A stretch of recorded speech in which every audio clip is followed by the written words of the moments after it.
Bonjour à tous, alors voilà c'est un peu nouveau pour moi, je vais faire des petites vidéos de gaming. Ah oui, j'aime bien jouer aux jeux vidéo. Euh, Moi mon truc c'est pas les nouveaux jeux, c'est plutôt les anciens jeux, ceux auxquels je jouais quand j'étais enfant. Et donc automatiquement quand je pense à ça, je pense au premier Tomb Raider 1. Donc là voilà, on voit la vidéo d'introduction. Alors pour la petite histoire, c'est un peu la première fois que j'enregistre ce type de vidéo. Et malheureusement je n'ai pas activer l'enregistrement du son avec le logiciel que j'utilise. Du coup, ce sera une vidéo sans son. Alors, ça me permet voilà, de vous expliquer un petit peu ma démarche et tout ce que j'ai fait. Mais c'est pas grave parce que jusqu'à arriver à jouer à ce Tomb Raider 1 à nouveau, il m'est arrivé pas mal de péripéties et ça va me permet de vous les raconter un petit peu. Donc c'est vrai qu'il y a pas longtemps, je me suis dit tiens, je me ferais bien Tomb Raider 1, Tomb Raider 2, Tomb Raider 3, qui sont vraiment des jeux sur lesquels j'ai passé beaucoup de temps. D'ailleurs, que j'ai pas tous terminé. Je crois que le 2, j'ai jamais vraiment terminé. Euh, donc voilà, alors à la base, ce que je m'étais dit, c'est tiens, pourquoi pas prendre une PlayStation. Ça, ça permettra d'éviter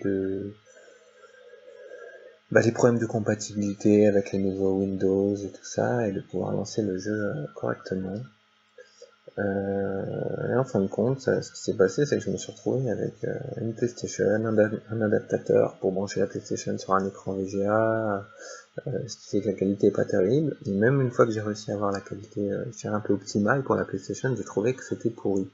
Et après avoir regardé des vidéos, je me suis bien rendu compte qu'effectivement, Tomb Raider sur PlayStation, ça n'a jamais été très très sexy.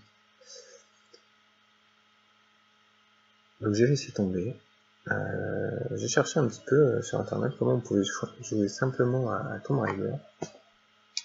Et j'ai trouvé une méthode sur internet, quelqu'un qui expliquait très bien comment on pouvait y rejouer. Et donc comme vous pouvez voir sur ces vidéos d'introduction, la qualité est pas terrible, la qualité des cinématiques est pas terrible, et vous verrez aussi dans le jeu que la qualité est bien meilleure. Si vous voulez, j'intégrerai peut-être après une photo pour montrer le comparatif avec la PlayStation, ça fait rigoler. L'avantage de cette version de Tomb Raider, c'est que ils ont intégré les sons qu'il y avait sur la PlayStation, qui étaient quand même bien. C'est-à-dire quand il y avait des scènes d'action sur PlayStation, il y a de la musique qui s'activait. Donc là, typiquement, vous pourrez pas l'entendre parce que sur cette première vidéo, il n'y a pas le son du jeu. Mais sur les prochaines, je vais me faire tous les niveaux de Tomb Raider 1, donc vous aurez le jeu en entier qui sera filmé, comme ça vous permettra de revivre ces choses-là, même si je sais qu'il y en a plein qui ont fait ces vidéos. Moi, je vais prendre mon temps dans le jeu. C'est aussi ça mon concept, c'est de prendre mon temps dans les jeux, et de bien faire profiter du paysage, de ce qui a été construit, de ce qui a été modélisé. Et voilà, donc c'est une vraie promenade dans les jeux vidéo que je propose, une vraie balade. C'est pas juste montrer à quel point je joue bien. D'ailleurs, j'irai pas forcément toujours chercher tous les secrets. Bon, voilà. Donc là, le jeu va vraiment commencer à partir de ce moment-là. C'est vrai que c'est dommage que les cinématiques soient pas un peu meilleures.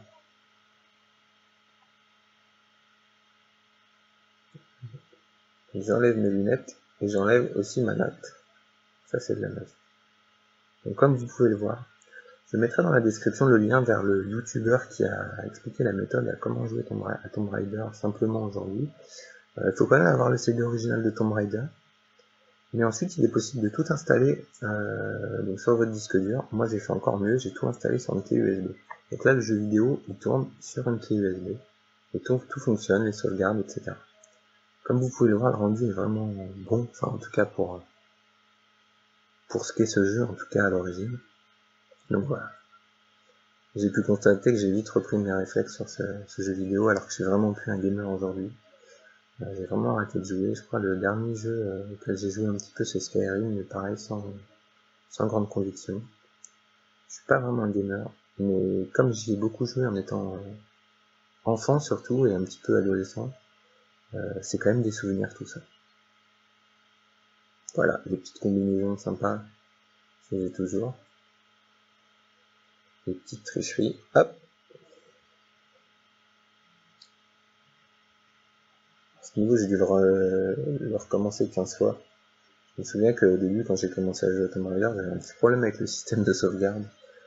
Souvent, au lieu de sauvegarder, je relançais la partie, ou je chargeais une partie, et du coup ça me faisait recommencer. Et, comme je connaissais pas beaucoup, alors là je sauvegarde très peu maintenant. Je crois que même après les années, je connais le niveau à peu près par cœur. Ça m'arrive quand même de me cogner dans les murs. Voilà. Dans le premier niveau, on n'a pas vraiment besoin des trousses de soins, mais ça peut toujours servir quand même. Ça servira plus tard dans le jeu.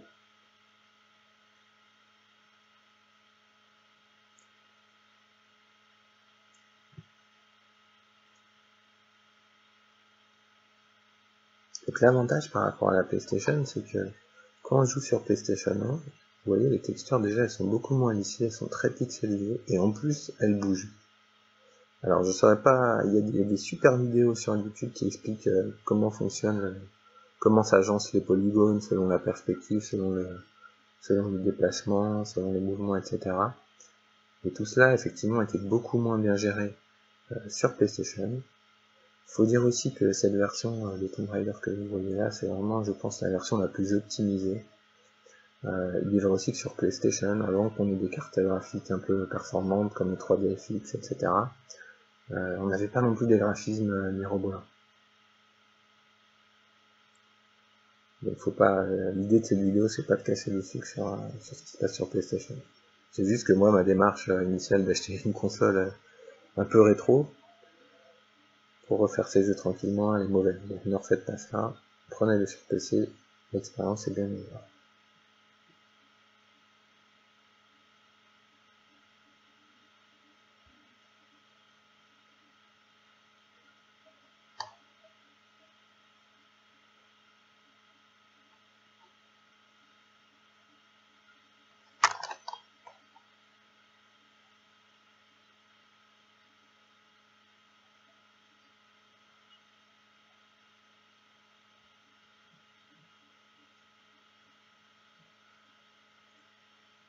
Là, il y a un pont avec des loups.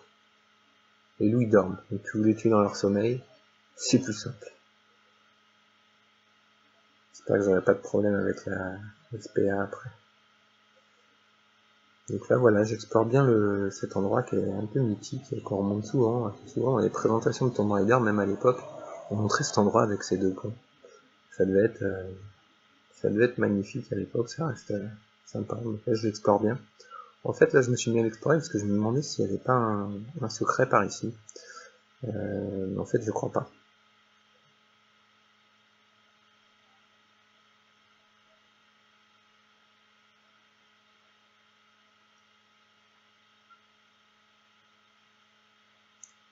Là, il y a une espèce de momie. Ils ont mis ça dans le jeu. Bon, c'est des éléments de décoration, on voit qu'ils sont en 2D. Voilà, alors là je me souvenais d'un petit truc que je faisais à l'époque, c'est que j'allais directement sur la plateforme. Voilà, je refaisais pas tout le tour. Hop, c'est la deuxième en fait. Donc là c'est là où on est censé venir. Et là, c'est là où on va. Cette vidéo, ça pourrait presque être une solution complète interactive de Tomb Raider. Donc voilà, j'en profite pour vous montrer le décor. Cela dit, aujourd'hui, je pense que les gamers ont fait le tour des jeux déjà.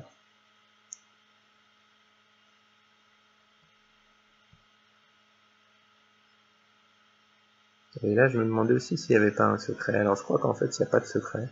Cela dit, il y a un passage et peut-être quelque chose à trouver, une trousse de soins ou des munitions. Donc, je me suis dit, on va y aller aussi. Et puis, il y a un ours. Alors, le problème, effectivement, c'est que je sais plus dans les autres Tomb Raider. Il me semble qu'il y a des Tomb Raider, peut-être dans Tomb Raider 3, où on peut, où il y a des animaux comme ça, des singes, etc.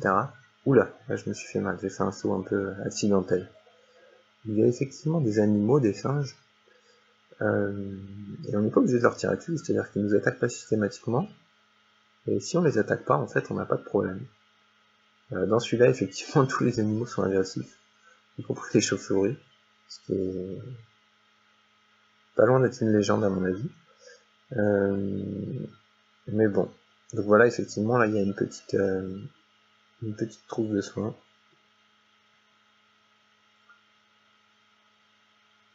une dalle qui ouvre une porte, ça nous rappelle Prince of Persia.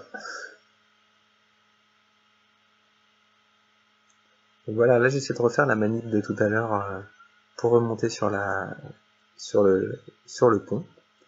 Et on se rend compte que c'est pas évident, que là, quelques pixels près, on n'y arrive pas. Là j'essaie de réajuster, de me bouger un peu la position, non, toujours pas. Voilà, je vais en arrière, hop, bam, elle se cogne, c'est compliqué, et voilà. Et on y est. Bon, je vais pas faire la figure artistique à chaque fois, je vous rassure.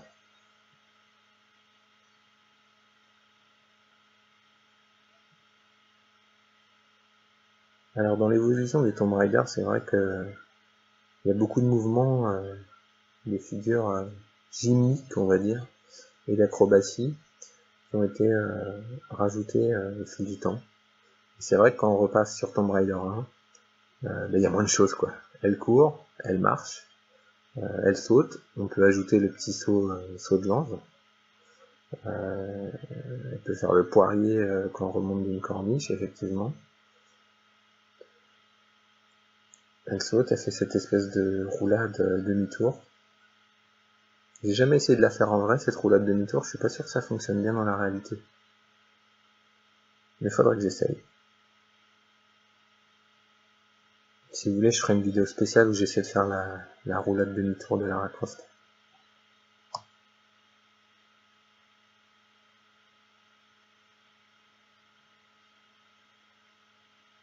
Pourtant, elle est bien utile dans le jeu.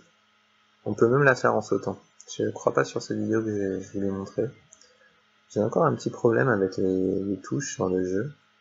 Vous avez peut-être remarqué déjà, mais des fois quand je dégaine le pistolet, il y a un saut qui se déclenche automatiquement. En fait, ma barre d'espace, elle déclenche les deux actions.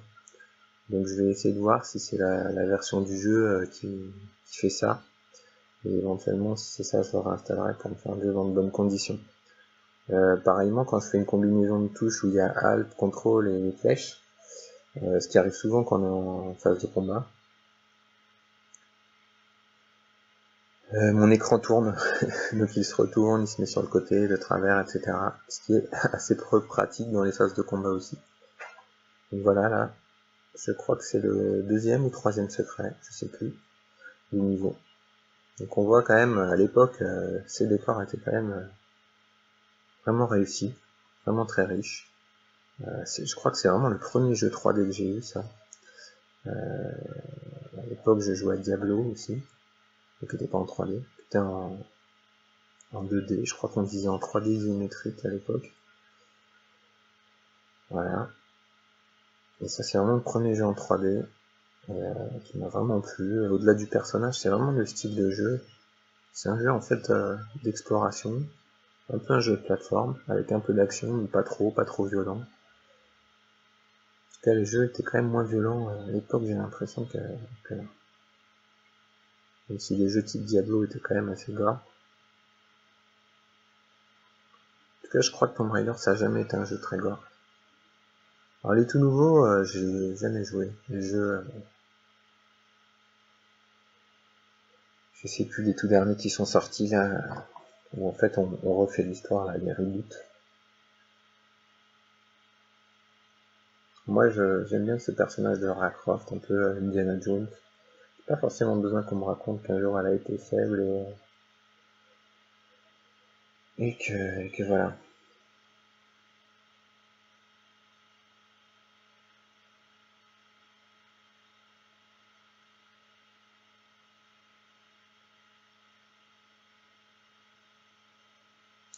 Pareil, là je me demandais s'il y avait pas un secret, j'ai vu un truc sur la droite et en fait c'est les pièges. Je me dirige droit vers les pièges, voilà. Bon. Heureusement les flèches sont lentes. Les flèches des pièges dans Tomb Raider 1 sont assez lentes, on peut les voir venir. Et si on court à vitesse normale, on les évite en fait. Bon, on s'approche de la fin du niveau gentiment. Il y a peut-être encore un loup à éliminer. Et une porte à ouvrir. En tout le cas, on remarque que l'animation était déjà très bonne. La course est vraiment très bien limitée. On a une légère impression de glisser quand même du pied, mais c'est quand même très bien fait. Ça va, là, le crâne dur, elle peut se prendre le plafond de plein fouet, c'est pas grave. Voilà notre dernier petit loup. Une trousse. Pareil, la trousse, on voit qu'elle est en 2D. Tac. Heureusement que tout ne nous enlève pas de la vie dans le jeu, parce que dis donc. Voilà. Là, pour gagner du temps, je fais des petits sauts de cabri. Et du coup, quand elle fait un saut, espèce de saut groupé, elle se cogne pas. C'est bien quand même. Voilà. Fin du niveau. Ah bah j'ai pris tous les secrets. Allez, à la prochaine.